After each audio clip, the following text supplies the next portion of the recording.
Hello guys, আসসালামু আলাইকুম। আজকে আমরা আসছি মানিকগঞ্জ ঝিটকায়। এখানে অনেকগুলো সরষে ক্ষেত আছে। এখানে বিভিন্ন রকমের জিনিস, ফুল ফুটছে। ফুলের নামগুলো এখন জানি না।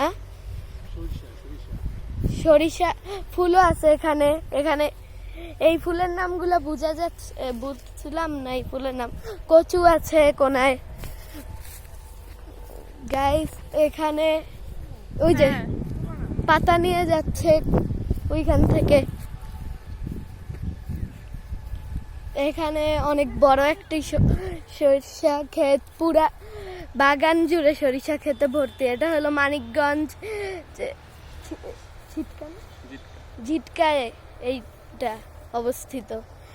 বাংলাদেশ মানিকগঞ্জ ঝিটকায় এইগুলা অবস্থিত। আমরা আজ হলো শুক্রবার 27 ডিসেম্বর। এখানে ডিসেম্বরের 24 সাল। এখন এইটাই শেষ বছর। আগামী 31 তারিখ আমরা আবার ভিডিও নিয়ে আসবো অবশেষে।